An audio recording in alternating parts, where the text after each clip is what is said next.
sini. Nah ini cerita kita yang menjelang ini yang masih baru ini. Makatan Pak Bandiro pembuka kami, monggo kita santai saja.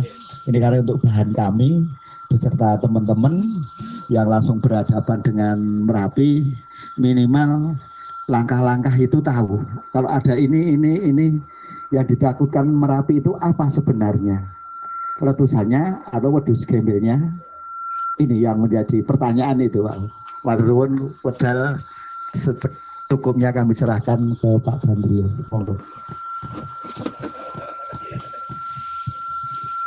Terima kasih. Assalamualaikum warahmatullahi wabarakatuh. Ibu Kapolsek yang terhormat, kemudian Pak Ranto, Pak Kepala Desa, kemudian Pak Bambang dari BPBD Kabupaten Sleman, serta teman-teman warga lereng Merapi yang kami cintai. Terima kasih kami sudah diundang, diberi kesempatan untuk ngobrol bareng tentang Merapi. Ini saya sudah pensiun sebenarnya bulan Juli kemarin, awal Juli. Jadi mulai awal Juli itu otak saya sudah kosong tentang Merapi. Setelah 30 tahun lebih saya bergelut dengan Merapi, sudah naik Merapi itu mungkin lebih dari 100 kali saya. Jadi setiap detail di Gunung Merapi, rekannya di mana itu saya itu hafal di otak saya. Jadi udah ya, dan bulan Juli kemarin sudah saya kosongkan, saya sudah betul-betul nggak dengar berita tentang Merapi. Saya memang dulu dan tidak berkomunikasi dengan teman-teman pemerhati Merapi, sehingga sebenarnya saya sudah menghindari berbicara masalah bencana sebenarnya. Tetapi kemarin ada warga lereng Merapi ngabari kok muncul vulkanik A banyak sekali, lebih dari 100 kali. Ini bukan sesuatu kejadian biasa gitu. Karena selama 32 tahun saya menggeluti Merapi, belum pernah terjadi gempa vulkanik A, titik A itu lebih dari 100 kali dalam sehari gitu. Kemudian saya terus ke belakang, ternyata munculnya gempa vulkanik A ini sudah agak lama juga gitu, ya. Sudah berlangsung hampir sebulan ini, saya lihat, saya terpaksa ngetris lagi gitu ya.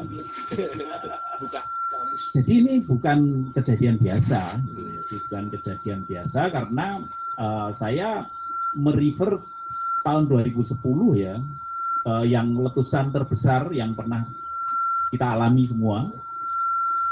Itu 2010 itu gempa vulkanik A mencapai 80 kali per hari, itu tanggal 23, 24 ya. 23, 24 sebelumnya sudah tren naik, kemudian diikuti deformasi dan gas sudah begitu tinggi. Hari saya kontak Mbah Rono karena waktu itu komandonya adalah Mbah Rono, saya kepala BPBD. Mbah Rono adalah kepala pusat vulkanologi dan mitigasi bencana geologi. Karena kewenangan kalau menaikkan status awas itu saya hanya sampai siaga, kalau awas dipegang oleh kepala pusat eselon 2. Ya saya telepon waktu itu Mbah Rono di Kaliurang karena Mangon di Kaliurang. Karena ini sudah sangat serius gitu. Analisis kami sudah letusannya akan eksklusif waktu 2010 ya, sehingga kalau letusan eksklusif dari gejala awal sampai menuju letusan itu akan berjalan cepat. Nah, waktu itu tidak ada indikasi untuk menaikkan status lah, kami stres gitu karena ini sangat berisiko, sehingga waktu itu Minggu kita undang untuk turun ke Kaldera, kemudian diputuskan akhirnya tanggal 25 dinaikkan status awas itu ya, dini hari, kemudian tanggal 6 terjadi letusan pertama. Jadi ya berdasarkan analisis dan pengalaman ya. Nah, ini berita kejadian gempa vulkanik A ini mengganggu pikiran gitu. Akhirnya kita lihat lagi data-data yang ada, saya tulis. Nah, saya perlu cerita bahwa gejala awal setiap letusan Merapi itu ternyata tidak pernah sama antara letusan satu dengan yang lainnya. Kalau kita trace detailnya ya, macam-macam sudah. Jadi kalau kita menganalisis Merapi, memberikan peringatan dini berdasarkan asesmen ataupun prediksi hanya berdasarkan data statistik seismik saja, hampir pasti gagal. Hampir pasti gagal. Saya sudah mencatat peringatan dini yang diberikan dari lembaga kami ya, saya ada di dalam. Nah, itu sejak tahun katakanlah 80-an, 90-an itu hampir selalu gagal, selalu terlambat lah, gitu. Hampir sering terlambat gitu. Tahun 84, 86 itu ya saya cerita gejala awal tidak. Justru tidak ada gejala seismiknya, tiba-tiba Merapi meletus saja. Baru seismiknya muncul gitu, ya. Kemudian memasuki tahun 90-an juga variasinya berbeda-beda ya. Tahun 94 juga tanpa gejala yang jelas, rupanya longsor kemudian menimpa di Duko yang dan tahun 2001 juga gejalanya beda-beda juga ya. Hampir setiap kali terjadi itu peringatan dini menentukan status awas itu terlalu terlambat terus. Ya, sampai 2001. Nah, dulu sistem monitornya belum selengkap sekarang, ya. Sangat mengandalkan seismik. Kalau mengandalkan seismik, yaitu sangat susah antara peaknya seismik dengan erupsinya itu selalu tidak sinkron gitu. Bisa mendahului letusannya, bisa selang berapa minggu, berapa bulan, bahkan tahun bisa. Peaknya seismik sudah puncak, erupsinya belum terjadi. Jadi sangat sulit gitu. Nah, harus dilengkapi dengan parameter lain, metode lain. Nah, tahun 90-an saya masuk vulkanologi itu mengembangkan deformasi itu. Itu sangat bagus. Karena itu melengkapi data yang tidak bisa dijelaskan dengan data permukaan. Jadi mengukur EDM dari pos, kita pasang reflektor-reflektor di sekeliling Merapi itu. Jadi kalau tekanannya vulkanis meningkat, gunungnya mengembang begitu, sehingga kita bisa tahu, kita bisa gabungkan dengan seismisitas, dengan kenaikan tekanannya, sehingga prediksi akan lebih baik. Nah, tahun 2001 EDM itu sudah mulai berbicara, tetapi belum dijadikan pertimbangan, gitu, ya. Jadi jelas sekali. Nah, tahun 2001 peringatan dininya juga terlambat gitu. Berapa awal Januari itu. Jadi ketika terjadi awan panas jam 5 dini hari baru dinaikkan status awas, jadi terlambat sedikit. Untung kecil itu. 2006 mulai bagus gitu. 2006 semua data, semoga Pak, semoga. Ya. 2006 dininya sampai awas bagus, tahapannya sangat bagus karena kita analisisnya lengkap dan penjelasannya sudah modern. Tapi kecelakaannya ketika erupsi belum mencapai puncaknya, diturunkan statusnya menjadi siaga, dan 14 Juni 2006 panas yang terbesar malah terjadi pada saat pada saat diturunkan itu Nah, dari situ kemudian saya jadi kepala balik tahun 2008. Ya, dengan pengalaman segala itu ya harus punya komitmen, ya baik naiknya maupun turunnya harus baik gitu ya. Nah, ibaratnya ya kalau orang naik gunung itu ya naiknya selamat, turunnya juga harus hati-hati, harus selamat gitu ya. Bisa kita capai dengan metode yang data tahun 2010, dan 2010 itu juga itu gejala yang baru juga belum pernah kita alami ya, belum pernah kita alami. Faktor yang menentukan bahwa letusannya akan eksplosif itu sebenarnya diketahui hanya seminggu sebelum erupsi. Pada saat kita menugaskan tim 7 untuk saya minta sampling gas itu, karena ya analisis berdasarkan data dengan ilmu pengetahuan itu tidak cukup itu untuk mengambil keputusan final mau menaikkan status awas, itu tidak mudah ya. Nah, karena pada saat itu dengan gejala awal yang demikian kuat itu manifestasi di permukaannya tidak ada. Yang disebut kubah lava yang harusnya keluar merah, guguran lava itu tidak terlihat. Yang terlihat hanya suara gemuruh yang luar biasa, getarannya itu bisa terasa sampai puluhan kilometer dari puncak Merapi. Lah ini apa gitu ya? Sementara data gas terakhir pada bulan Juni 2010 itu sebenarnya sudah ada indikasi peningkatan, itu gas CO2-nya sudah 10% ya. Itu sebenarnya sudah sangat tinggi untuk ukuran Merapi ya, biasanya di bawah 1%. Tetapi waktu itu dikatakan kemungkinan ada kontaminasi udara pada saat sampling itu, sehingga gas dari atmosfer itu masuk dalam sampel itu sehingga mengotori, sehingga ketika dianalisis tidak valid gitu. Loh, kalau tidak valid, Anda tidak yakin dengan data ini, harus sampling lagi. Udah, saya berani memutuskan seperti itu ya karena peluangnya hanya itu gitu. Kalau tidak ada itu, tidak satu pun orang menginterpretasi bahwa itu akan terjadi letusan eksplosif. Tidak satu pun. Ahli internasional juga tidak memberikan rekomendasi apa-apa ya, sehingga itulah menjadi kunci dalam pengambilan keputusan ya.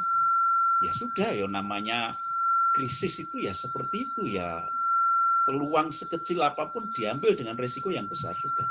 Nah, dari situ saya mau cerita itu supaya mau masuk ya, di gambaran seperti itu, betapa sulitnya memutuskan dalam kondisi kritis dengan peluang untuk berhasil itu sangat kecil sebenarnya. Ya, peluang untuk berhasil. Ya. Nah, setelah 2010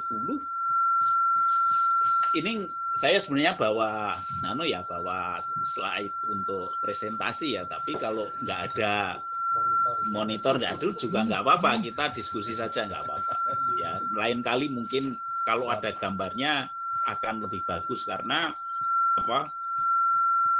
menjelaskan data yang panjang, tren dan sebagainya, kalau tidak dilihat kan susah, karena analisis untuk asesmen atau prediksi itu kan murni berdasarkan data dan ilmu pengetahuan saintifik, tidak di luar itu tidak jadi pertimbangan untuk saya loh ya. Ya, kalau ada yang lain dengan pertimbangan non saintifik ya silahkan, tidak ada masalah gitu. Jadi nggak perlu nggak perlu dipertentangkan. Nah, pasca erupsi besar, jadi ya dalam ilmu gunung api itu begitu gunung api itu mengalami erupsi besar, itu perut gunung api itu kosong, ya, dilontarkan semua. Ya, kemarin sudah dilontarkan kan lebih dari 100 juta meter kubik. Itu VE-nya volcano explosive volcano index-nya itu kan 4 itu 100 jutaan. Kalau 5 ya kalikan 10, jadi skalanya logaritmik ya. Kalau 3 ya 1/10-nya. 100 juta berarti kantong dalamnya Merapi itu kosong. Nah, gunung api itu tidak butuh waktu lama untuk terisi kembali. Ya, tidak butuh lama untuk terisi kembali. Kemudian begitu 2010 selesai, 2011 kita nyatakan normal sudah awal Desember 2010 ya, 2011 sudah normal.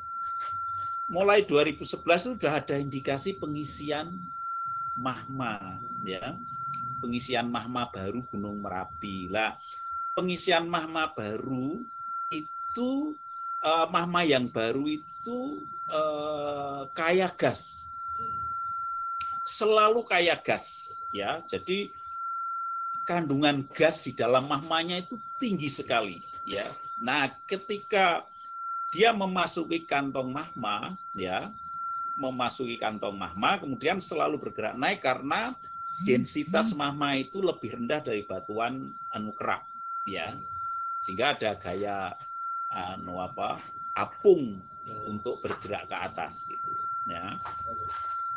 Di samping didorong oleh tekanan magmatis sendiri karena begitu dia naik itu kan tekanan di atas kan lebih rendah, ya, dia terdorong juga naik itu dia bergerak naik. Nah, ketika memasuki kantong ke magma Gunung Merapi, itu gas-gas itu, ya, pasca 2010 itu terlepas duluan, gitu, ya. Makanya mulai 2012 sampai 2014 itu terus-menerus terjadi letusan eksplosif yang kadang orang menyebutnya sebagai letusan freatik, ya. Meskipun di dalam ilmu kegunungapian itu kalau letusan freatik itu berasosiasi dengan air tanah di permukaan, tetapi menurut saya interaksi dengan air di Merapi itu kecil karena kawah Merapi itu kawah kering, gitu. Berbeda dengan Kelut, berbeda dengan, dan gunung apinya itu aktif, sehingga antara air tanah dengan pipa kepundanya Merapi itu pasti jauh, gitu, ya, karena terpanasi dulu, selalu terpanasi dulu, jadi interaksi dengan air tanah itu kecil, sehingga sebenarnya hanya akumulasi gas vulkanik saja, karena memang magma yang baru itu saya katakan itu adalah kaya gas, itu. Jadi begitu magma naik, karena habis letusan eksplosif besar itu banyak ruang-ruang kosong, gitu, sehingga gas mudah sekali terlepas, ya toh? Nah, gas-gas yang terlepas ini bukan murni gas, tetapi kan ada abu, ada kerikil, dan dia ketika naik ke atas dia itu membawa debu, pasir, kerikil, terus ada turbulensi. Suatu saat retakan-retakan di atas itu tersumbat oleh material-material halus itu menjadi silnya. Ya, ketika dia tertutup seperti itu karena gasnya itu turbulen itu. Jadi suara gemuruh, ya, suara gemuruh kalau gunung mau meletus eksplosif itu adalah turbulensi gas itu. Ketika naik ke atas tertutup dia bawa lagi. Jadi ketika naik ke atas itu sebenarnya dia membawa material-material halus itu yang dia makin lama makin menutup rekan-rekan itu. Ya, sebenarnya prosesnya seperti itu. Jadi bukan interaksi dengan air. Itu interpretasi saya. Barangkali salah juga nggak apa-apa. Jadi seperti itu. Kalau itu makanya tahun 2012 sampai 2014 yang terjadi seperti itu. Ketika itu sudah meletus, selesai, gasnya kosong lagi. Nanti ini magma naik lagi, gas rilis lagi terus menerus sampai 2014 agak reda sedikit ketika ada suplai magma baru lagi tahun 2018 tapi masih diawali oleh letusan-letusan minor eksplosif seperti itu ya. Nah, memasuki tahun 2018 saya waktu itu sudah menduga magma yang naik ini sudah miskin gas gitu ya. Kalau magma sudah miskin gas itu potensi letusan eksplosifnya nggak ada, bergeraknya pelan jadi sudah kental sekali. Jadi ketika sampai permukaan ya hanya membentuk kubah saja 2018 ya, terus sampai 2019 agak mereda kan, kemudian ada pasokan baru, magmanya masih kayak gas ya, magmanya masih kayak gas, makanya tahun awal 2020 masih terjadi letusan-letusan minor ya sampai bulan Mei ya, 21 Mei 2020 terjadi letusan eksplosif sampai hampir 6 kilo. Nah, letusan eksplosif itu menyebabkan terjadi deformasi permukaan awal itu di lereng barat itu. Jadi begitu terjadi letusan ini anjlok ini mendadak itu. Jadi reflektor babatan itu setelah 21 Mei anjlok itu. Saya sudah sampaikan waktu itu kepalanya Bu Ani. Bu Ani hati-hati, reflektor babatan ini anjlok ini. Kalau anjlok seperti ini berarti di sana terjadi dislokasi. Ya makanya krisis 2020-2021 itu EDM-nya babatan yang paling intensif. Nah, prediksi erupsi Merapi itu ya, kalau prediksi itu sudah menyangkut kapan, kemana arahnya, sifatnya letusannya eksplosif atau efusif, kemudian seberapa besar, itu baru dinamakan prediksi. Dan masing-masing parameter itu tidak bisa dibaca dengan data seismik saja ya. Kalau indikasi arah itu data EDM yang berbicara, itu sudah terbukti. Jadi deformasinya Gunung Merapi itu tidak simetris ya. Ini kerucut itu tidak simetris. Jadi arah yang terbesarnya itu menunjukkan kemana nanti erupsi akan terjadi. Ya, itu sudah terbukti tahun 2006 Gegerboyo kan, yang paling besar. Ya. Kemudian tahun 2010 juga masih Gegerboyo yang lereng selatan. Sebelumnya di lereng barat, baru 2020 kemarin kembali ke lereng barat. Meskipun bukaannya ke masih Dendel kan? Ya. Padahal 90% erupsi Merapi itu juga mengikuti bukaan kawah kalau lusanya normal ya.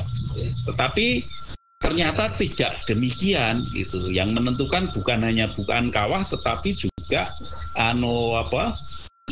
struktur mikronya seperti apa. Jadi tipe awal magma itu keluarnya di mana gitu. Retakan awalnya di mana. Itu menentukan arah juga. Jadi tidak sederhana gitu. Ya kalau tidak paham struktur mikro di puncak nggak akan ketemu. Ya, nggak akan ketemu. Ya. Itu ya. Tahun 2022 itu gempanya juga sangat banyak. Ya, itu mendekati 2010 sehingga kenapa bulan 2020 bulan Mei ya dinaikkan siaga itu ya. Ya, 5 November. Ya, 5 November. Ya. Itu dinaikkan siaga ya, dan dinaikkan siaga bulan 5 November, kemudian masuk 2001 mulai intensif kan. Ya mulai bulan Januari saya kira. Ya, bulan Januari ya mulai awan panas muncul, tapi sudah muncul kubah lava kan di 2 titik. Nah ternyata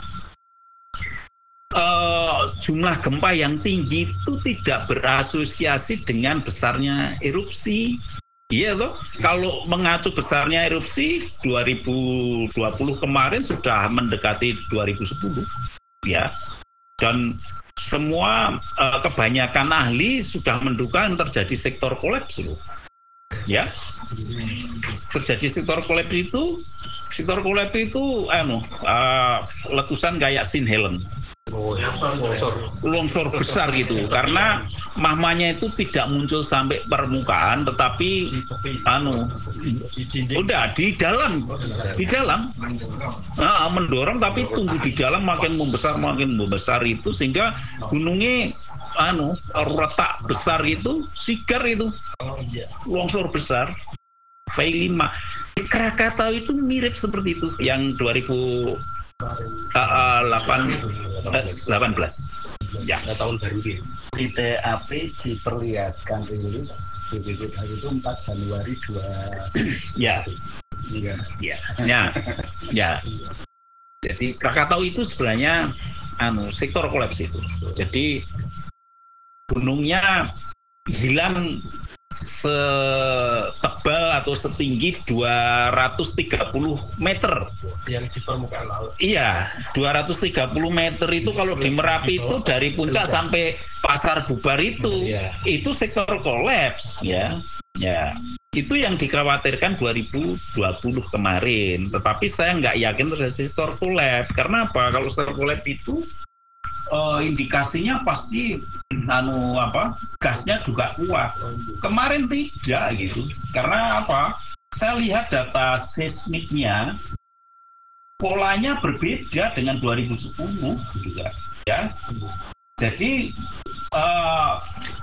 kalau sering melihat data Merapi, gempa-gempa permukaan antara vulkanik B, MP sama degesing itu polanya sama. Itu kalau polanya sama itu artinya terjadinya retakan-retakan di permukaan dengan keluarnya gas itu bersamaan, kongruen bareng gitu. Kalau bareng berarti tidak ada akumulasi tekanan gitu.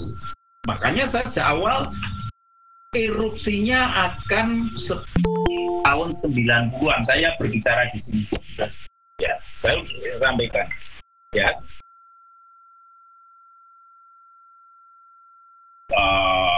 Para ahli yang lain ya itu tidak masalah, saintifik itu biasa saja pendapat ya.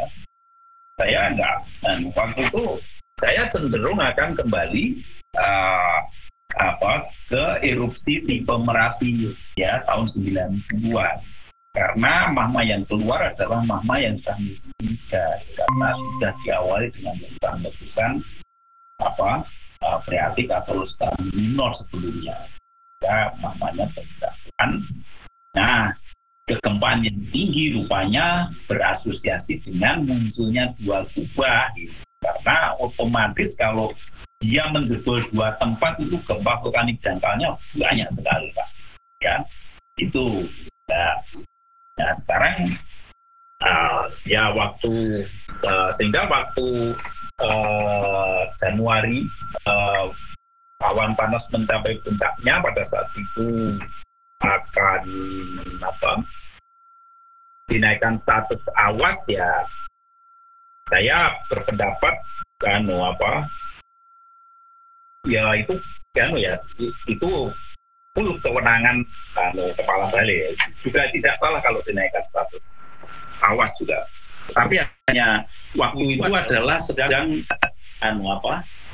COVID sedang gitu ya. Nah, kalau saya pertimbangannya kan selalu resiko multifaktor ya. Karena kalau dinaikkan status awas, kemudian kita mengungsikan warga lereng Merapi di radius 10 km katakanlah seperti itu jumlah pengungsi kan pasti puluhan ribu kan ya.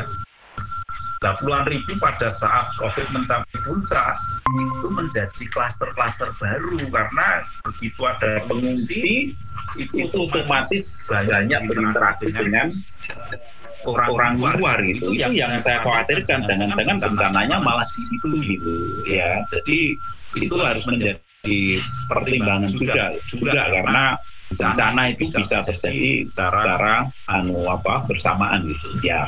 Ya waktu itu kita diskusi akhirnya Pak Kepala Pusat waktu itu Pak Kasbani ya tidak jadi menaikkan status awas gitu ya akhirnya toh letusannya juga tidak besar kan ya kembali ke titik Merapi. Ya jadi yang perlu saya sampaikan di sini bahwa yang menyebabkan korban besar itu bukan karena tipe erupsi yang eksklusif atau efusif ya. Justru yang menyebabkan korban Merapi itu 95% disebabkan oleh awan panas. Awan panas guguran. Ya. Yang delosor itu. Ya, karena dia longsor dengan volume besar, suhu panas dengan daya mekanik yang besar dan melewati jalur sungai di kanan kirinya pemukiman ya potensi memakan korban, sehingga kenapa erupsi gunung api itu hampir 90% karena awan panas, khususnya di Merapi ya. Jadi bukan karena tipe erupsinya eksklusif atau efusif, tetapi awan panasnya seberapa jauh gitu ya, dan kemana gitu. Tahun 2010 bukan karena eksplosinya ya. Kalau awan panas letusannya itu hanya sekitar 5 km maksimal ya, tetapi awan panas gugurannya yang mencapai 15,5 km yang lebih dol itu awan panas gugurannya, bukan awan panas letusan. Awan panas letusan itu awan panas yang dihasilkan karena kolom erupsi, kemudian dia runtuh ya, kemudian setelah jatuh di lereng dia mengalir seperti awan panas guguran gitu. Jadi bukan yang dilontarkan langsung dari letusannya ya, itu balistik ya, atau jadi seperti itu ya. Itu nah terus pasca erupsi 2010 ya 2018, 2021 sampai 2022 nah, sekarang muncul gempa-gempa alam itu sudah 1 bulan dan sampai hari ini masih saya kira bukan. Jadi ini apa yang terjadi ini saya juga nggak tahu ini. ini sesuatu yang baru juga bagi saya ya. Jadi saya itu sesuatu yang baru karena saya juga belum pernah mengalami ada gempa vulkanik dalam kok sampai ratusan kali per hari ya, beberapa kali mencapai 100 lebih. Di luar itu juga puluhan dan tinggi gitu ya, karena saya sampaikan yang letusan besar 2010 saja nggak sebanyak itu awalnya ya. 2000 saya katakan 23-24 Oktober itu hanya 80 di catatan saya ya.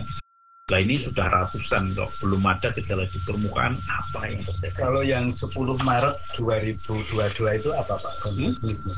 Letusannya itu yang ke Kaligendel maupun yang ke itu guguran, awan panas guguran biasa iya. Nah kemudian begini ya, sekarang dengan gejala vulkanik dalam yang sebanyak itu dugaan umum para ahli tentu itu ada pasokan magma baru ya, kemungkinan seperti itu ya. Hanya efeknya belum sampai ke permukaan hingga saat ini ya, karena gempa-gempa dangkalnya baik BTB, MP, Gasing belum meningkat secara signifikan dan juga deformasinya belum kelihatan. Iya, 0,2 cm per hari itu masih dalam ralat ya. Kalau tidak lebih dari 1 cm itu tidak signifikan ya. Ya, jadi signifikan bahwa itu anomali deformasi itu 1 cm. Itu. Nah, saya jadi kalau hanya berdasarkan itu seismik saja kita belum cukup. Kita kalau itu memang pasokan magma yang baru, itu lalu seberapa besar dengan jumlah gempa seperti itu, ya. Nah, saya sebelum pensiun mencoba menerapkan metode baru mikrogravity. Ya, itu saya mulai sejak 2018. Ya, sayangnya saya tidak bisa menampilkan itu, mungkin kali lain. Sebenarnya saya mau tampilkan itu. Itu hasilnya lumayan bagus ya, lumayan bagus dalam hal untuk mengestimasi sebenarnya seberapa besar pasokan magma dari bawah itu. Jadi metode gravitasi itu sebenarnya tadi saya sebutkan itu berdasarkan pada perbedaan massa jenis antara magma yang baru dengan batuan sekitarnya, ya. Jadi kalau ada volume magma tertentu dengan massa jenis lebih ringan dari batuan sekitarnya, kalau kita punya titik ukur di permukaan itu terjadi anomali. Nah, anomalinya antara pengukuran sesi pertama dengan sesi berikutnya itu selisihnya itu bisa mengestimasi volume magmanya seberapa. Dan saya praktekkan sejak 2018. Kebetulan nyambung gitu, ya, nyambung. Jadi Merapi itu struktur dalamnya itu ada kantong dangkal, ada kantong dalam, ya. Itu sudah diselidiki secara geofisika dengan seismik, deformasi maupun dengan magnetotelurik itu ketemu, dan dengan analisis geokimia juga ketemu, ya. Jadi, rupanya kantong dangkalnya Gunung Merapi itu tidak dangkal-dangkal amat, ya. Kalau setengah kilo kan, tetapi realnya lebih dari 1,5 kilo, lebih dalam lagi, karena mesti dari kalau ada gempa itu kan terjadi di material yang sifatnya padat kan, keras gitu. Kalau materialnya lunak, gempanya nggak kelihatan. Nah, antara batas kalau gempa dangkal itu kan 1,5 kilo, dan antara 1,5 kilo dengan magmanya itu kan pasti di sini juga ada material yang tidak mudah patah, berarti tidak ada gempa kan. Jadi real kantong magmanya itu mungkin ada di bawah 2 kilo sampai 3 kilo. Nah, itu nyambung gitu. Sehingga kalau kantong magmanya terlalu dangkal itu tidak mungkin terjadi letusan-letusan freatik itu sampai mencapai 6 kilo, 5 kilo, 6 kilo. Ya. Iya, toh, seperti senapan, ya. Pistol itu nggak mungkin untuk jarak jauh kan, karena larasnya kan pendek sekali. Ya sama di gunung api, kalau bisa menghasilkan letusan setinggi 50 berarti anunya dalam, ya, tidak di bawah kubah cakep itu, ya, berarti lebih dalam, ya, sekitar 2-3 kilo akumulasi gasnya itu, ya. Nah, dari mikrogravity itu sudah kita dapatkan polanya. Jadi ketika kita sebut intrusi dan ekstrusi. Kalau intrusi itu ada magma masuk ke kantong magma yang dangkal itu. Kalau ekstrusi itu dari kantong dangkal itu keluar membentuk kubah lava. Nah, ini match sekali. Jadi ketika survei gravity itu kita dapatkan ekstrusi, ya, artinya volumenya negatif, itu disebut ekstrusi. Itu terjadi pas terjadi gempa-gempa dangkal, deformasinya juga mendek itu, ya, artinya terjadi inflasi. Jadi ini match gitu. Dan ketika terjadi intrusi itu pas tidak ada deformasi, tidak ada gempa-gempa dangkalnya sangat sedikit. Jadi dari situ match antara metode itu, sehingga pola intrusi ekstrusi itu dari survei mikrogravity itu jelas sekali. Nah, dari hitung-hitungannya, ya, suplainya itu tidak pernah melebihi 3 juta meter kubik ketika ada intrusi itu, ya, tidak pernah melebihi 3 juta meter kubik. Lah di Merapi itu kalau volume mahmanya yang memasuki kantong mahma Merapi itu kurang dari 10 juta meter kubik, letusannya akan cenderung kecil. Ya, sehingga kenapa saya kemarin salah satunya yang tidak sependapat akan terjadi letusan besar, itu argumentasi saya hasil survei dari mikrograviti ini. Karena tidak melebihi 3 juta meter kubik gitu. Jadi juga nggak ngawur kalau pasti harus berdasarkan data, ya, nggak berani kalau hanya kira-kira gitu, terukur semuanya, ya, meskipun seismiknya luar biasa seperti itu, ya seismik kan efek kan, bukan mengukur langsung, ya, tapi graviti ini mengukur langsung, ya. Untuk volume mahma ya. Jadi tidak pernah melebihi 3 juta meter kubik, sehingga kalau terjadi erupsi akan cenderung kecil, dan terbukti letusan 2021 kecil, ya, kecil, ya, kecil. Saya dulu sampaikan di sini juga, ya. Nah, sekarang ada itu fenomena baru gempa vulkanik itu apa yang akan terjadi, ya, ini sangat sulit, ya.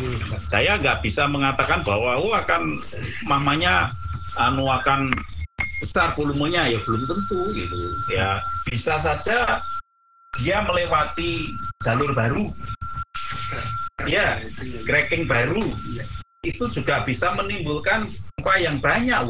Tahun 2020 2021 juga begitu, ya. Ketika mahma yang dalam itu melewati jalur baru, ya kayaknya banyak. Jadi kenaikan vulkanik A yang tinggi ini ada 2 kemungkinan, ya.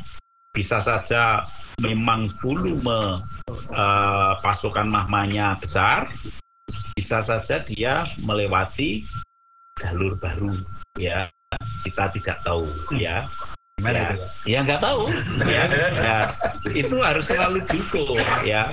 Itu kita nanti baru tahu ketika semua data sudah berbicara. Jadi sekarang kita di situ dulu, ya, belum berpikir jauh, tetapi dengan kejadian gempa vulkanik yang sudah berlangsung 1 bulan, impact-nya belum sampai di permukaan, itu artinya mahmanya kental. Kemungkinan gitu, ya. Ya, kalau dia kandungan gasnya rendah, sehingga akan cenderung tidak eksplosif. Ya, ini pengalaman dari situ. Jadi ya harus diukur gasnya, kalau mau, ya itu terserah yang punya kewenangan, ya. Jadi harus diukur gasnya untuk mengetahui tinggi atau rendah itu. Tetapi ini hanya indikatif saja. Kalau sudah berlangsung 1 bulan kok belum ada efek di permukaan, itu berarti dia berjalan lambat. Kalau berjalan lambat, gasnya rendah. Kalau gasnya rendah, cenderung efusif. Nah, simpel saja, tidak usah sulit-sulit. Itu saja. Ya, saya menduga itu. Jadi ada 2 kemungkinan, bahwa mungkin volumenya besar, kemungkinan melewati jalur baru. Nah, kalau melewati jalur baru di mana? Itu nanti akan dibuktikan oleh deformasinya. Deformasinya yang berkembang di mana. Nah, kita kemudian kalau kita buta, ya kita belajar masa lalu lagi, ya. Pasca erupsi besar 1872 itu sebenarnya pola erupsinya masih kongruent, masih sama, ya. Periodenya sama, karakternya hampir sama, ya. setelah 1872 itu aktivitas erupsi magmatisnya terjadi 1883, 1884. Itu hampir sama dengan 2018, 2019 ya. Kemudian itu sekuen pertama, sekuen keduanya terjadi 1885, 1886. Sekarang terjadi 2021, 2022. Setelah 1885-86 baru muncul 1888 ya. 1888 itu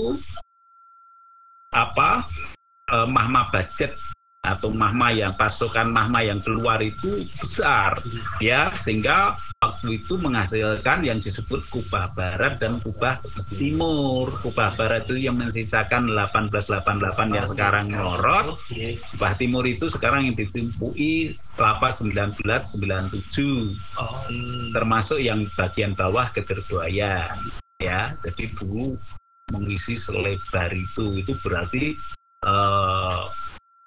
magmanya volumenya besar. Cuma awan panasnya waktu itu katanya sekitar yang saya baca 7,5 kilo. Ya. Yang jadi gunung-gunung London ini. Ya. Jadi gunung-gunung London yang kita balik. Ya, gitu ya. Jadi, nah apakah yang sekarang ini akan seperti 1888? Nah, kita tunggu gitu ya. Ya, kita tunggu akan seperti apa. Ya, jadi kalau kita buka ke depan, kita baca sejarah. Belum tentu akan mengikuti persis seperti itu, tetapi paling tidak untuk referensi. Nah, ya kalau itu kembali berulang ya kita harus hati-hati gitu. Karena kalau terjadi perpindahan arah itu selalu berbahaya. Ya, selalu berbahaya. Karena pertama kalau 1888 itu dia akan mendorong blok itu akan fatal ke arah Senawa Trising. Ya, kemudian yang ke arah selatan itu ya pojok ini antara 97 Gegerbuaya yang ke arah sini itu juga perlu diperhatikan itu. Sayangnya di situ sudah tidak ada reflektor gitu. Sebenarnya apakah kalau ke situ kan biasanya IDM-nya yang paling dominan di situ. Ya, itu sudah terbukti. Sayangnya reflektornya sudah hilang. Ya, jadi kira-kira seperti itu. Kita belum bisa bicara lebih jauh lagi, wong baru indikasi awal. Itu aja, terima kasih. Assalamualaikum warahmatullahi wabarakatuh. Waalaikumsalam warahmatullahi wabarakatuh. Kalau mau diskusi silakan. Nggih, matur nuwun Pak Bandri. Ini suasana baru lagi, ilmu baru bagi saya. Secara ya Pak, mendengarnya sudah menarik itu loh Pak Bandri. Tadi beberapa hal memang bahasa baru, kalimat baru yang diaturkan Pak Bandri. Memang sosok ini saya masih awam hal ini. Namun dari melihat perkembangan yang ada sebagai orang awam ya Pak ya. Orang awam tahunya ada ini gini. Ya, secara ilmiah kan kita tidak tahu. Ya. Maka kami dari teman-teman yang mengamati secara visual ini kan berbeda-beda. Ya. Dari sisi barat laut, barat daya, dari selatan maupun dari tenggara ini kan beda-beda. Sampai hari ini setelah ada kegempaan yang baru ini, yang dalam, yang dangkal maupun tremor, tapi kalau dilihat dari posisi-posisi dari teman-teman ini belum ada perubahan. Dari kubah yang ada di atas 97 ini aja belum ada perubahan. Cuma ada peningkatan sedikit sekali ya, ketinggiannya. Karena saya ambil titik-titik dalam arti titik-titik koordinat saya, itu memang sudah ada perubahan, sudah kelihatan dari agak ke selatan Pak, yang tengah. Kalau melihat dari monitornya teman-teman relawan yang live ini, memang ada titik-titik putih ini yang beberapa titik di mas sekarang ya. titik putih karena tekanan ya Pak ya. Inilah harapan kami ini bisa memberikan ini Pak, edukasi lah. Kalau hitam putih itu kan ada titik sekali asapnya itu. Yang di sisi tenggara ada. Di sisi tenggara itu yang kawaan itu ada titik putih. Titik putih kalau kameranya hitam putih. Ataukah itu tekanan atau apa atau gas. Termasuk yang ada di sisi barat ya ini semalam itu sudah ada beberapa titik putih ini. Kalau besar, sisinya besar mesti ada keluar asap itu. Nah, apakah ini sudah masuk indikasi atau belum? Saya belum tahu, Pak. Masih dari teman-teman itu cuma laporan, Pak ini informasi gini ini. Tapi kalau untuk guguran lava ini sekarang jarang. Intervalnya agak jauh ya. Nah, sekarang kegempaan itu ataukah masih di dalam, Pak Menteri? Di kantor mama atau di dapur mama atau sudah mendekati? Kemarin informasi sudah mendekati 1,5 kilo dari puncak.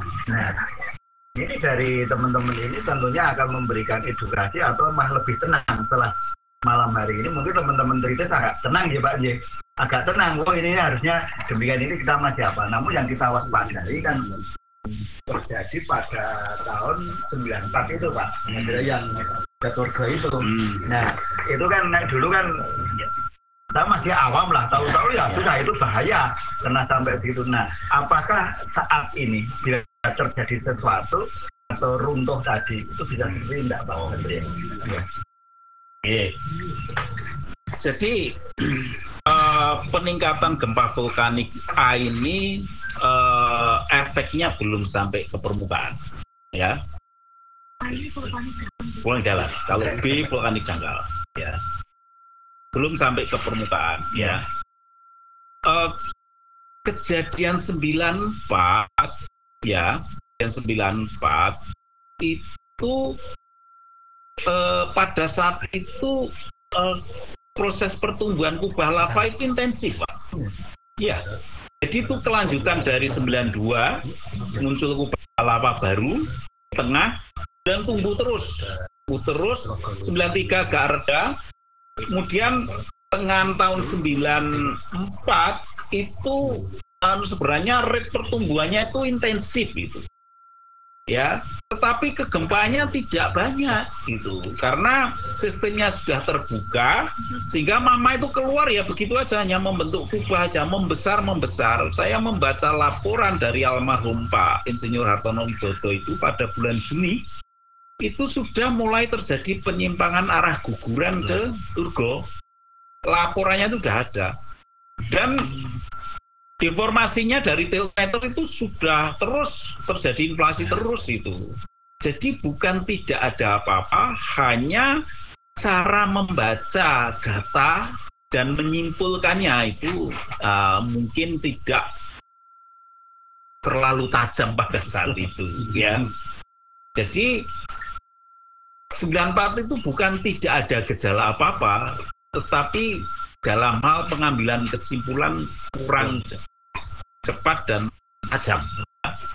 Ini kadang-kadang situasi apa ya lingkungan politis dan sebagainya itu agak mempengaruhi. Tahun 94 itu baru ini cerita lama ya. Ini persepsi saya ya. Baru ada isu tentang suksesi kepemimpinan zaman Orde Baru itu masih sensitif sekali. Sehingga waktu itu para pejabat-pejabat itu tidak boleh membuat statement yang kira-kira agak meresahkan masyarakat itu. Ya. Iya. Ya termasuk pejabat di Bali waktu itu seksi Gunung Merapi ya. Barangkali terpengaruh seperti itu sehingga peringatan-peringatan hasil analisis itu lebih daripada disampaikan ke publik itu karena saya sendiri ada di dalamnya. Saya seminggu sebelum 22 November 94 itu 94 itu saya naik ke puncak kok. Jadi meter saya rusak, saya perbaiki dan waktu rapat Senin saya sudah sampaikan waktu itu statusnya waspada. Ini harusnya waspada. Saya tidak berani mengatakan siaga karena memang semua nggak berani untuk secara objektif menyampaikan sesuatu. Ya dulu ya kuat sekali sih taruh pemerintah dari pusat dalam penyampaian informasi sangat sensitif.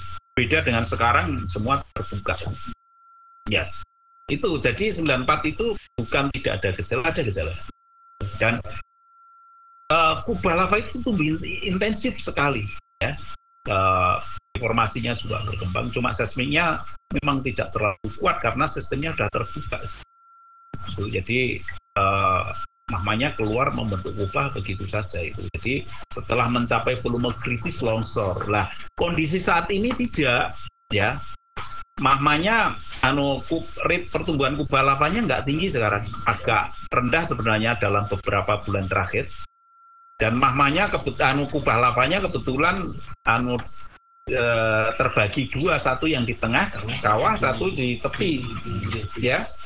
Nah yang di tengah ini masih belum masih stabil karena di tengah. Yang di lereng itu volumenya hanya 1, sekian juta meter kubik. Kalau 1, sekian juta meter kubik kemungkinan longsor kecil, Pak. Dan kalau longsor juga nggak akan sampai lebih dari 5 kilo. Jadi kemungkinan seperti 94 kecil, ya kecil. Ya volumenya kecil dan juga perlu dorongan baru dengan volume dengan rate laju pertumbuhan yang cukup besar. Kalau tidak ada laju pertumbuhan yang cukup besar, tidak usah khawatir. Itu saja. Terima kasih Pak Bandri. Mungkin Om Nano yang sering muluk ke pesawat kecil, mungkin cerita sampai hari ini untuk hasil drone-nya dari sisi Tritis, terus dari Boyong, dari Klangon maupun Kali-Kali maupun dari Selo. Monggo kalau tahu puncaknya hari ini, saya belum tahu puncak kondisi yang sebenarnya dinding-dinding ini. Om Nano, monggo. Jadi sebelumnya terima kasih sekali waktunya Pak Ranto, Pak Bandri dan semuanya. Beberapa kali kami teman-teman drone Yogyakarta itu mencoba di luar badan geologi yang sudah pakai Skywalker ya, yang kita juga dulu mengikuti. Sekarang kan kita beberapa kali dengan menggunakan 4 rotor dengan lebih mudah kita gunakan. Setar dari 6 kilo terjauh, dari 6 kilo kita sampai puncak masih bisa dengan baterai yang kita rakit sendiri. Kita bikin sendiri. Dengan pesawat juga yang kita rakit sendiri. Mantap. Terus di situ kita punya teman-teman Jogja lah yang hobi 7in itu. Jadi kita coba, awalnya kita coba dari Kalitalang yang kita ambil 3,5 kilo. Kita lihat dari semua puncak itu terlihat di kubah 2010 yang sekarang tumbuh itu ternyata materialnya benar-benar sangat kental dan bongkahan-bongkahan besar. Kalau terlihat dari drone itu, kita lihat dari dekat. Terus kita coba terbang lagi dari Turgo. Turgo itu hampir 2 kali juga. Kita cek di situ juga. Di situ kubahnya juga hampir sama yang di tengah. Cuma karena posisi yang paling barat itu dia selalu rilis, walaupun nggak terlalu jauh, sekitar 2 kilo lah maksimal gitu. Itu juga sama. Terus kita terakhir kali kemarin bulan Agustus sekitar tanggal 15-an pagi kita coba ke Babadan bersama Alex Yulianto, Mas Alex yang dulu pas di situ. Kita terbang di sana dan kita itu melihat katanya deformasinya luar biasa. Lebih yang waktu kita dulu di Gegerboyo yang hanya 9 meter langsung ngerontok. Ini sudah melebihi 9, bahkan sudah 12 meter. Malah 15 meter belum rontok. Itu kan aneh juga. Terus kita coba drone ke atas, ke semua dinding dari 1888 sampai 97. Bekas kubah 97 itu ternyata kalau kita lihat dari drone dekat itu retak semua. Iya. Jadi puncaknya sudah retak semua. Sudah retak semua. Yang jadi masalah itu 2021 seakan-akan kan berlanjut lagi sekarang ke PTA yang banyak sekali nih. PTA gempa vulkanik dalam yang banyak. Nah, kalau nanti menambah 100, yang saya khawatirkan itu collab-nya itu agak di atas atau di bawah sekali, atau startnya agak bawah banget ya. Nah, itu menjadi pertanyaan berat untuk ke depan erupsinya, untuk pemikiran ke depan. Terima kasih Om Nano yang sering menerbangkan. Biasanya saya diajak namun sering saya tidak bisa karena apa barengan. Malam hari ini dari Pak Bambang ada masukan dari hasil kemarin ngobrol sama Pak Agus. Halo Pak Bambang. Terima kasih waktunya. Assalamualaikum warahmatullahi wabarakatuh. Salam sejahtera untuk semuanya yang hadir di Kapolsek, Pak Heru, Pak Ranto, dan rekan semua. Beberapa hal yang mungkin rekan juga baru, tapi orang lama tapi baru. Tadi banyak ilmu Pak Andrio sama kami. Jadi yang pertama yang kami juga ingin tanyakan, ini status Jaga Merapi ini sudah hampir 2 tahun gitu ya.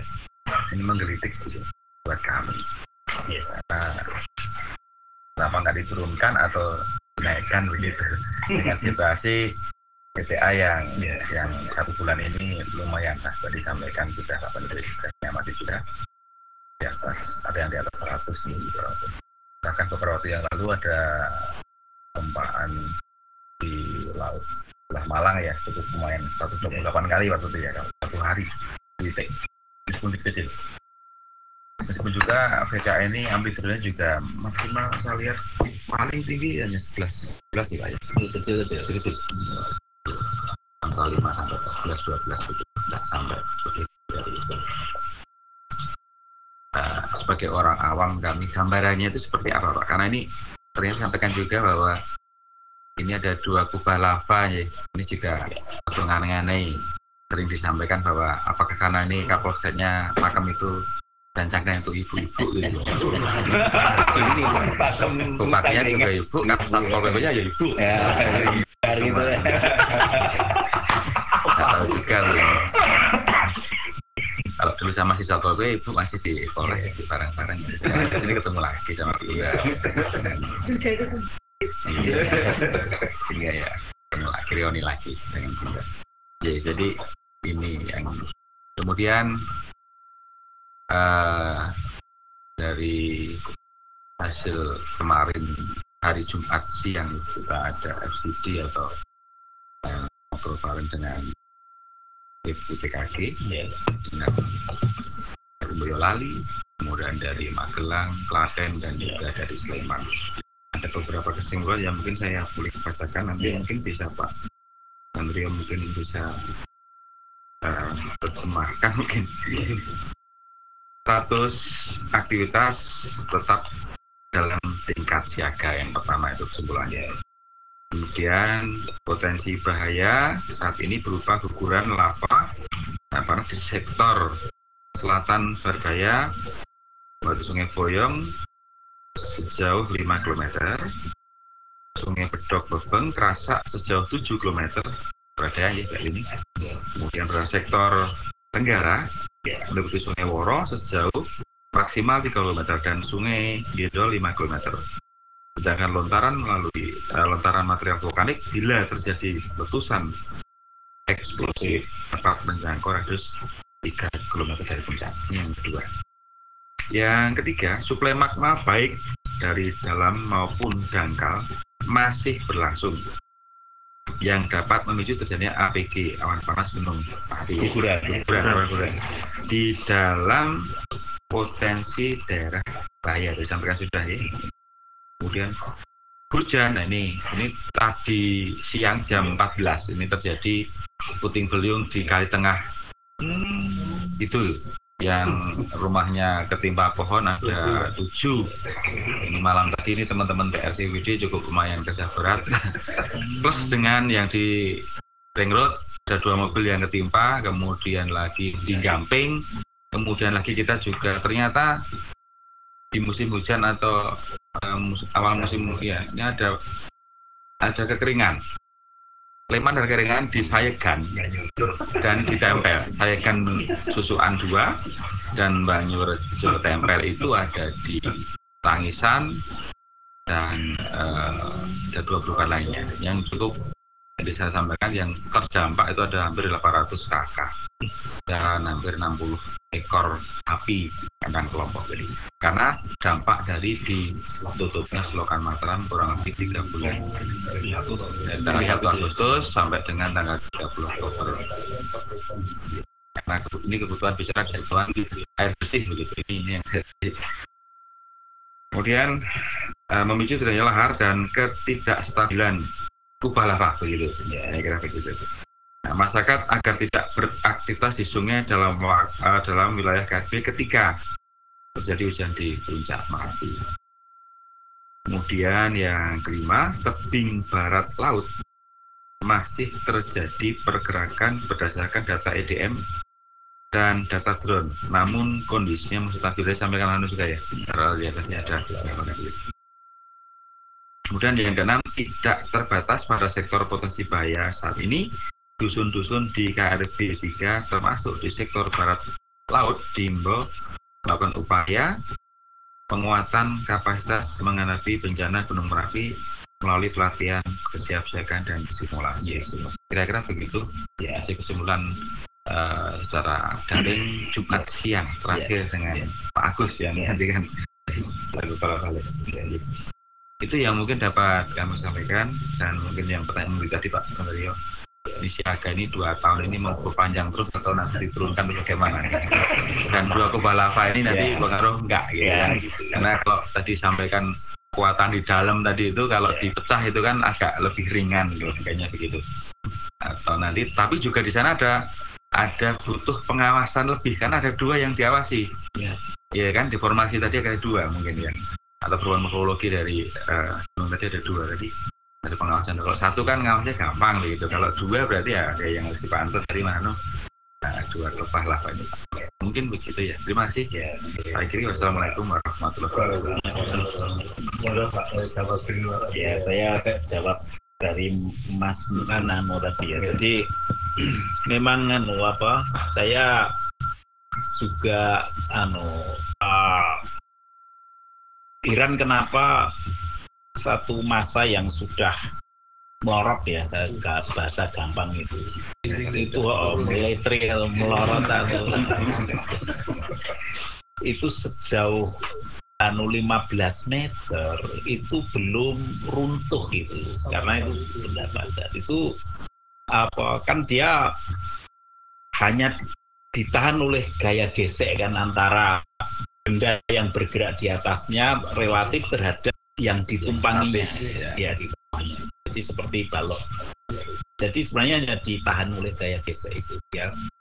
Nah, menurut saya kemungkinan bahwa yang bergerak itu tidak hanya bagian permukaan saja tetapi agak dalam. Ya jadi agak memang akan berbahaya sehingga kalau terjadi longsor bisa besar. Itulah kenapa saya dari awal dulu pelatihan penanggulangan bencana itu diintensifkan di sektor barat, terutama alur kali Senowo dan Trising, ya karena model-model letusan yang longsor ini itu sangat sulit diprediksi timingnya, ya bisa karena keadaan tidak stabil itu metastabil ya itu menuju kolaps itu memang sangat sulit ya kalau tidak punya rekaman kontinu yang lengkap itu sangat sulit ya. Itu sehingga kuncinya hanya pelatihan karena hanya melalui pelatihan itu ketika terjadi peristiwa mendadak itu insting kita masyarakat itu akan mengambil keputusan cepat itu dengan apa yang pernah terekam di otaknya itu melalui pelatihan. Tanpa itu tidak bisa. Mau kita sepandai apapun, ya, karena itu berada di ranah kecerdasan emosi, bukan di kecerdasan intelektual, ya. Kalau kecerdasan emosi itu hanya bisa berjalan efektif kalau dilakukan pelatihan, ya, bukan pengetahuan, pelatihan, ya, itu, ya, makanya pelatihan dengan simulasi, jadi dilatih. Kalau terjadi sesuatu saya harus lari kemana itu dipraktekkan. Jadi begitu ada kejadian mendadak, otak kita recalling memori yang pernah dilakukan, kemudian kita langsung tanpa ada itu enggak bisa. Ya, itu. Jadi kemungkinan itu ya hanya retakan itu sudah konsekuensinya karena begitu melorot 15 meter ya semua akan itu namanya tension crack gitu. Itu seperti itu ya. Ya itu nah ya nggak tahu besok apakah suplai baru atau intrusi baru ini akan mencapai permukaan kemudian akan terjadi namanya sekuen. Ini bukan erosi baru sebenarnya letusan ini kan berlanjut kan, makanya disebut sekuen 1, sekuen 2, sekuen 3 gitu aja. Saya lebih suka seperti itu daripada erupsi baru ya, karena ini bukan yang baru ini anak kelanjutan aja. Jadi seperti itu kira-kira. Kemudian kenapa status siaga kok lama ya? Status siaga itu pertimbangan subjektif dari pengambil keputusan, Pak. Ya, masing-masing orang mesti punya pertimbangan yang beda-beda, ya. Tergantung kemampuan analisis, pengalaman, dan keberanian mengambil risiko, ya. Ya, itu aja. Jadi, ya ini sangat subjektif gitu ya, terserah yang dia tidak ada salah benar ya, udah semuanya ya, tapi ya itu sangat subjektif ya, jadi nggak ada salah benar ya. Jadi cari aman atau ya itu membuat ya tapi ya kalau saya pribadi ya karena sebagai praktisi lah, bukan ahli ya, yang diberi kewenangan seperti itu, sehingga kalau mau ambil keputusan itu ya seorang ahli harus berani mengambil keputusan untuk mengurangi resiko orang lain, bukan resiko bagi diri saya sendiri, karena memang kita dikasih mandat oleh negara untuk mengurangi resiko bagi orang lain, karena kita dikasih sumber daya, ya dana, ya ahli dan pengalaman, peralatan dan sebagainya untuk mengambil potensi kerugian masyarakat gitu. Ya, karena yang kerugian masyarakat itu jelas besar potensinya. Ya, sedangkan kita pas kecil kan, ya dengan keahlian dan pengalaman dan keberanian itulah kita harus memutuskan untuk mengurangi resiko. Ya kalau salah ya sudah selesai, kita artinya mengambil keputusannya. Jadi itu ya, sekarang ya saya tidak menggurui ya semua sendiri ya, pengalaman sendiri dengan pertimbangan sendiri ya. Tapi bagi saya resiko bencana itu kan resiko kerugian kehilangan nyawa dan juga kerugian harta benda itu tidak bisa dipisah. Memang selalu dilematis ya. Kalau kita terlalu ambil resiko terlalu mepet ketika terjadi krisis, itu kerugian nyawanya tinggi. Tapi kalau kita terlalu lama, itu kerugian harta benda sangat banyak, sehingga kalau ahli-ahli risk analisis ya harus memperhitungkan cost to benefit ratio-nya ya. Jadi kerugian harta benda itu juga tidak bisa diabaikan gitu ya, tidak bisa diabaikan ya. Saya kasih contoh kasus Gunung Agung ya. Gunung Agung ketika waktu itu terjadi krisis vulkanik juga gitu kan, vulkano tektonik gitu. Terus ketika gempa sudah mencapai peaknya di bulan September, dinaikkan status awas kan. Baru erupsinya terjadi bulan Desember, September, Oktober, November, Desember, 3 bulan lebih. Itu pun letusannya kecil, hanya membentuk kubah, kemudian letusan freatik selesai. Nah, pengungsi sudah dilakukan sejak September, hampir 3 bulan lebih di radius 10 km lah. Isu bencana di Bali itu kan sensitif sekali karena daerah wisata. Semua daerah wisata itu kalau isu keamanan terhadap apa saja ya, termasuk ancaman bencana itu sangat sensitif. Itu kerugiannya berapa? 11 triliun. Terus wisatanya mati. Iya, semua kerugian akibat dari status awas selama 3 bulan itu 11 triliun. Ya berat gitu. Bagi pemerintah daerah, masyarakat berat ya. Tetapi ya bagi pengambil keputusan ini kan ya kalau tidak dinaikkan kan nanti beresiko kalau terjadi beneran nyawa salah gitu. Jadi ya itu bermain antara itu ya. Sekarang itu pertimbangan subjektif ya terserah pimpinan aja, tetapi menempatkan status siaga dalam kurun waktu 2 tahun kalau diikuti dengan SOP yang sebenarnya pemerintah daerah sudah bangkrut. Ya, betul. Oh iya kan? Iya. Bangkrut dong. Anda harus standby semua terus kok. Iya. Perekonomian mati semua enggak bisa. Ya. Kalau kalau kita mengikuti SOP tingkat siaga loh ya. Gitu. Ya, tapi ya ya terserah pertimbangannya masing-masing gitu.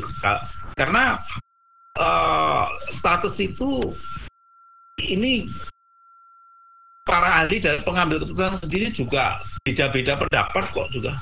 Ya, ada yang berbasis pada aktivitas gunungnya saja. Ada yang berorientasi ke pertimbangan risiko juga. Jadi ya kalau saya namanya mitigasi bencana ya harus seluruhan risiko. Ya risikonya bukan risiko diri saya sendiri atau lembaga saya sendiri, tapi risiko keseluruhan karena memang mandatnya untuk pengurangan risiko masyarakat. Jadi kerugian operasional dalam penanggulangan bencana ya harus terhitungkan. Kita melarat itu juga bencana ya. Kelaparan tidak makan ya, jadi begitu. Jadi bukan karena awan panas, jadi kompleks, jadi tidak mudah itu. Tapi ya sekali lagi ini pertimbangan subjektif, bukan masalah benar atau salah. Enggak. Itu mungkin teringat di erupsi 2006 itu ketika diturunkan malah keluar, itu mungkin terngiang-ngiang selalu seperti itu ya. Dan bagi pengambil keputusan duduk dalam posisi seperti itu pasti akan dihadapi cemasan seperti itu ya, tidak mudah. Jadi peluang berhasil itu sangat kecil. Jadi lebih baik bertahan di siaga atau diturunkan, Pak? Kalau sekarang ya tidak logis ya.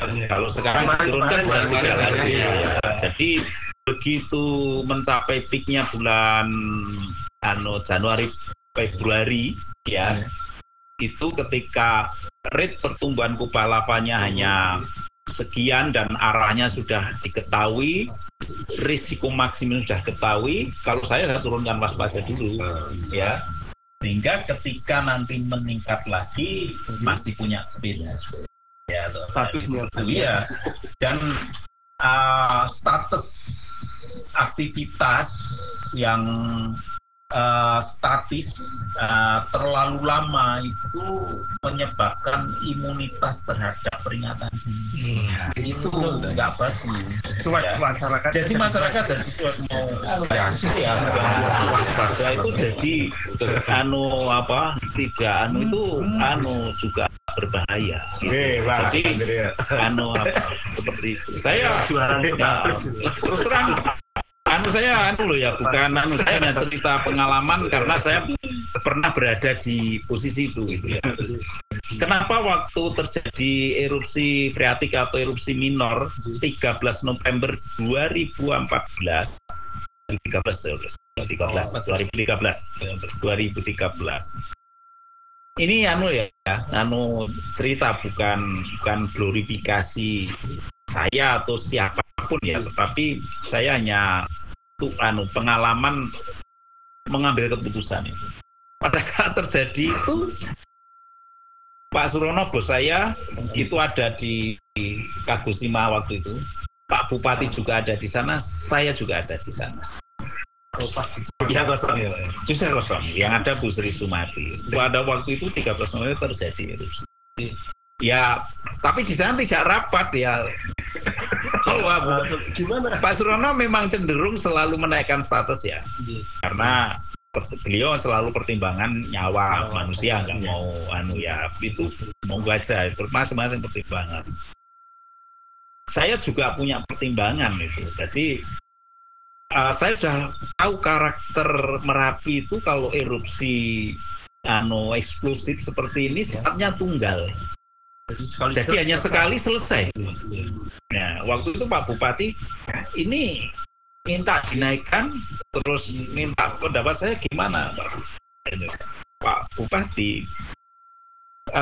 Kalau saya naikkan saat ini juga bisa. Saya sudah selalu siapkan surat kenaikan status itu mesti sudah ada, tinggal tanda tangan selesai, nggak ada masalah.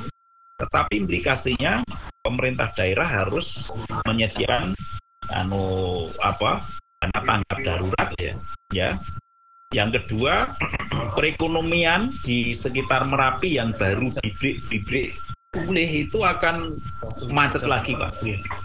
Sementara letusan semacam ini ya setelah selesai tidak akan berlanjut ya ke aktivitas berikutnya. Saya yakin itu ya, sudah pengalaman beberapa kali. Tetapi memang saya tidak bisa mendeteksi gejalawan letusan semacam ini karena ini terjadinya, saya tadi jelaskan, proses akumulasi gas itu berlangsung cepat sekali dan tidak ada gejala apa-apa, tiba-tiba bus gitu saja kok. Karena proses turbulensi gas yang menyumbat retakan-retakan itu sangat cepat gitu, Nggak kedeteksi. Itu letusan freatik di Ontake Jepang aja nggak kelihatan kok, padahal itu besar sekali ya. Jadi tidak mudah itu.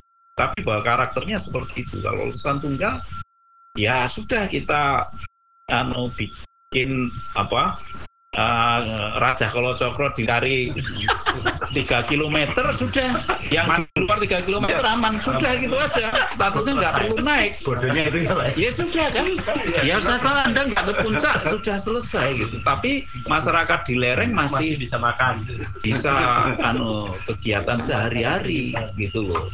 Ya saya sudah ya, karena menaikkan status di tingkat waspada itu berada di tangan saya, ya saya tetap berpegang teguh apa yang saya analisis saya sendiri gitu. Pas dengan letusan pas di Jepang itu, ya sebenarnya kan saya merekam letusan overscale. Ya. Jadi seperti gejala Paxton lah. Langsung, jadi saya masih bisa menyiapkan kamera. Jarak rumah sampai ke sawah itu sekitar 50 meter. Sampai di situ masih saya menunggu beberapa saat. Tetangga itu ngapain kamu bawa kamera ke sini, sebentar ditunggu dulu. Terjadi suara tung dulu, langsung baru tak. Baru dia langsung ada awan di atasnya. Sampai tak lihat itu lebih dari 6 kilo sebenarnya. Saya diskusi sama ini sebenarnya lebih dari 6 kilo loh. Tapi enggak apa-apa kalau mau dibikin 6 kilo. Terus saya berusaha menuju di situ, tapi ternyata mataharinya lebih kuat, jadi kurang bagus untuk ditayangkan. Tidak saya upload. Itu pas kejadian itu, Pak. Iya Pak Hendria, ini sudah jam 10:30. Bu Ani atau Pak Penebu ada monggo Pak, belum ditutup. Belum Bu Ani Pak Lemos. Sebenarnya kan saya tanyakan dari Pak Hendria siaga tadi, karena ketika mau lebaran itu tadi tanding sekali saya harus memberikan keputusan. Di wisata buka enggak, mulai munggah orang gitu ya. Nah, saya bingung kan gitu ya, tanya Pak Makwan, gitu yang hadir kan di rapat saya akan komunikasi, kemudian Iya. Nggak boleh kalau gitu. Nggak boleh. Ya, ini kan. Kayak saya teko Glano Kloso, saya teko langsung cuma gitu kan. Misalnya dia mau naik nih, ya mau itu kan udah turun, udah mau balik ekonominya gitu kan. Ternyata ya kita ambil keputusan silakan untuk dibuka wisatanya, kemudian boleh naik sampai ke mana itu Bangker dan sebagainya, asal dengan catatan. Kalau sewaktu-waktu ada kenaikan status Merapi ataupun ada perubahan aktivitas Merapi, stop, tegas, stop, nggak boleh lagi berhenti di sini. Akhirnya sampai sekarang masih berjalan kan? Iya. Akhirnya ekonomi ini pertimbangan yang buat saya yang orang baru 2 bulan di BPBD dihadapkan dengan hal yang seperti itu kan sudah menyangkut harkat martabat dan finansial. Soalnya gitu kan. Ini juga saya belum begitu. Nggak gampang gitu kan. Dengan diturunkan gitu kan pasti ya kan terus apa sih agak ini kan juga SOP-nya kan nggak boleh. Kalau kita bicara SOP ya kan nggak boleh. Jadi gitu. Saya dulu begini, saya menempatkan saya dan teman-teman di Bali itu selalu dalam posisi 1 tingkat lebih tinggi. Jadi 1 tingkat lebih tinggi itu kalau saya ambil keputusan status waspada, itu artinya Bali berada di atas dan berada di status siaga, sehingga kesiapan kita 1 step lebih tinggi. Ya, jadi biar masyarakat merasa aman, tapi kita sendiri juga harus lebih tinggi, tetap mengawal. Jadi kalau ada sesuatu ya kita harus bertindak secara cepat. Ya, kalau normal ya kita harus waspada. Jadi bekerja di Bali tidak boleh dalam situasi normal, nggak pernah normal. Ya memang seperti itu konsekuensinya, karena mandat untuk memberikan peringatan dini itu berat. Ya seperti tentara nggak boleh, ya polisi nggak boleh tidur terus. Kalau tidur ya semua nggak ada yang jaga ya selesai gitu. Sama saja sebenarnya, hanya sifat ancamannya kan beda-beda. Pak Andrea, itu ya. Lebih jelas sekarang Bapak Ibu, ini malam hari ini sederhana, namun suatu saat nanti kami mohon izin untuk mengundang lagi. Monggo aja lah ya. Nanti Pak Bambang menyiapkan layar sama dan lain-lainnya untuk ilmiahnya Pak Andrea. Ya, monggo aja. Ada ini untuk menarik bagi pemangku wilayah. Monggo Pak Penewu sekarang Pak. Iya, terima kasih Pak Andrea. Ibu sekalian, memang ini suatu hal yang baru Pak bagi saya orang awam, tapi kadang-kadang yang disampaikan tadi saya sudah baru tahu. Kemudian saya warga Pakem asli Pak ya, asli Pakem. Tapi kan Pak Surono bilang kaget karo gunung dewe. Itu cuman ikut orang dulu itu cerita gitu Pak ya, cerita ini ya. Nah, pikir-pikir dari November 94 kemudian berlanjut terus itu Pak, kayaknya Merapi itu bergejolak di akhir tahun. Ternyata nih lagi. Nah, Pak Ranto juga kadang-kadang sudah memberikan Pak ini pun ajeng akhir tahun ini dengan siap-siap melih. Nah ini tadi setelah mendengar penjelasan dari Bapak, saya agak juga mulai paham juga. Tapi memang ini juga musim penghujan sudah mulai. Tadi sudah beberapa kejadian, ya ini hanya mengkhawatirkan nanti kalau yang arah ke Boyang tadi. Kemarin minggu saya keliling sama Kapolsek itu ngitari Merapi Pak. Itu Bu Kapolsek sempat berfoto dari mana kemarin ya. Mungkin yang sisi barat juga Pak. Itu kan sudah banyak tumpukan pasir. Saya berpikirnya ternyata kalau hujan durasi berapa jam ini nanti masuknya ke bawah sampai kemana seperti itu. Mungkin yang menjadi kekhawatiran kami. Kemudian yang kedua di wilayah Turgo itu kan sekarang ada wisata religi Pak. Sekarang akses ke puncak Turgo sudah bagus, sehingga mungkin banyak pengunjung ya. Nah, itu kan kita tidak tahu ataupun tidak hafal ketika ada awan panas itu, kalau pagi arah angin itu selalu kemana itu saya kurang hafal. Nah, itu bisa diprediksi atau tidak Pak, itu arah anginnya. Ini yang mungkin perlu kita edukasi kepada warga masyarakat maupun pengelola wisata di situ, karena kondisi Merapi yang saat ini, sedangkan di sana itu sudah mulai banyak pengunjung. Saya kira itu yang menjadi kekhawatiran kami di wilayah terkait dengan longsoran dan nanti panas-panasnya. Iya, matur nuwun Pak Panewo. Jadi erupsi Merapi itu tidak berhubungan dengan cuaca Pak. Mau musim hujan, mau musim kemarau, kalau terjadi aja. Ya, karena banyak letusan terjadi bulan Juni juga banyak. Tahun 98 itu terjadi bulan Juni pada saat musim kemarau. Jadi bisa kapan saja.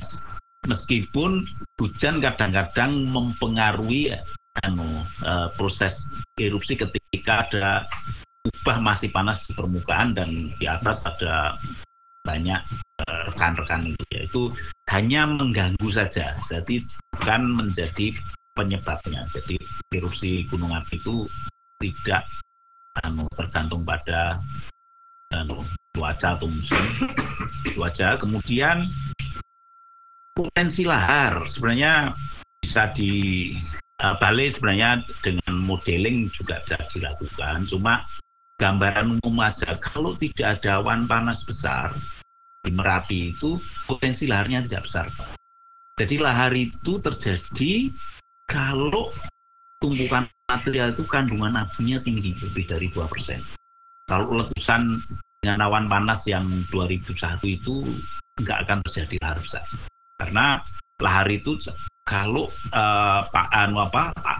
abunya itu tinggi sekali, dia licin, kemudian bercampur menjadi larutan pekat, itu dia mudah sekali mengalir itu karena gesekannya rendah, dia langsung jadi. Tapi kalau materialnya banyak, guguran lava pijar, itu pasir-pasir itu dia saling mengunci, mengikat ya. Jadi nggak akan potensi laharnya nggak akan besar. Jadi ini mengurangi kecemasan bagi petugas ini supaya tidak terlalu cemas sekali ketika hujan ya. Kita waspada ya, tapi kecemasan itu kalau terlalu jadi mengganggu psikologi kita. Jadi tidak akan terjadi lahar besar untuk saat ini. Kalau tidak ada awan panas besar ya. Awan panas besar itu ya, kalau ada awan panas 7 kilo dengan jumlah material lebih dari 3 juta meter kubik, kemudian terjadi hujan, lah itu baru akan terjadi lahar. Tapi kalau awan panasnya yang kecil-kecil kemudian hujannya kayak gini ya, kalau banjir ya paling bawa material ekonomis saja itu Pak.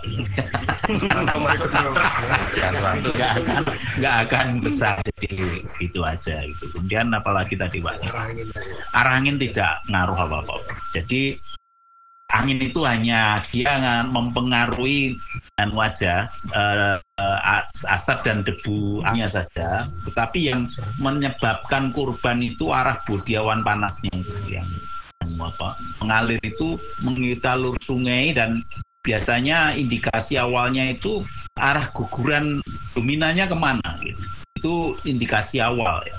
Gampangannya seperti itu. Kalau erupsi sedang terjadi, kubah tumbuh itu, lidah lavanya yang guguran lava pijar itu yang dominan kemana, itu indikasi awal meskipun tidak selalu ya. Nah, itu harus dianalisis stability-nya itu harus dianalisis benar itu. Tapi gampangannya seperti itu. Kalau kubah lavanya itu lidahnya ke arah boyong, ya kemungkinan besar kalau terjadi longsor yang besar itu ya akan boyong gitu. Jadi seperti itu, angin nggak berpengaruh. Jadi itu hanya punya saja. Jadi Pak Badri, ada dulu lagi Pak. Pun betul nganu nggih. Saja beban nggih. bahwa intinya itu ilmu kiten atau kebiasaan itu perlu. Saat ini adalah saatnya status tetap bertahan pada posisi siaga. Monggo untuk Bapak dan Ibu semuanya, harapan kami malam hari ini kita akan menambah wawasan lagi ke depannya bahwa saat ini aman. Oke. Tinggal nanti bagaimana bahwa nanti dari instansi terkait akan memberikan informasi apabila dari siaga temu ke awas tentunya ini sudah diperhitungkan dengan matang, termasuk dengan bibit-bibit juga sudah menyiapkan apapun yang ada di wilayahnya masing-masing, termasuk Pak Penyawu, Bu Kapolsek, tentunya sudah standby selalu dengan kondisi saat ini adalah sejatinya siaga itu ya saat ini untuk Merapi. Lebih baik tidak terjadi, namun kita harus tetap siaga. Makanya Bapak Ibu, lepat nyuwun pangapunten mangke sanes wekdal kula tasih nyuwun wekdalipun Pak Bandrio, Ibu dan masih kita minta yang untuk gambar ya. Ini karena ini sangat penting bagi kita yang ada di bawah langsung. Karena jarang dan yang sering berkumpul itu cuma di tempat itu. Biasa kalau ini tadi tidak hujan, ini teman-teman lingkar Merapi itu sudah ngumpul di sini. Yang dukun izin, mundilan izin, yang selo izin, yang dari Klaten juga izin karena hujan tidak berani ke sini melihat hasil sore tadi. Walaupun kemarau, hujan kok ada angin. Nah inilah kan yang luar biasa di Jogja itu adalah di sini. Ada kekurangannya, mohon maaf. Lain waktu kita sambung lagi. Salam siaga, salam Merapi, guyub rukun untuk bersama Merapi mempunyai hak sendiri. Matur nuwun, kalam. Assalamualaikum warahmatullahi wabarakatuh. Monggo salajengipun jahat tahu guling. Monggo Pak. Oke.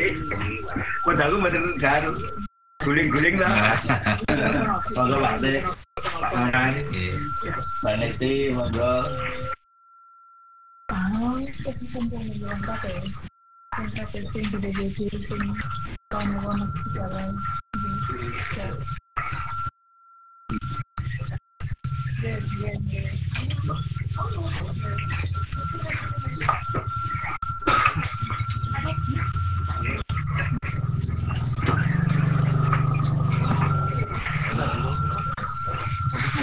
Kelompok Iwan. Ini ndamel kira Pak Bandri. Monggo itu kendel. Monggo le,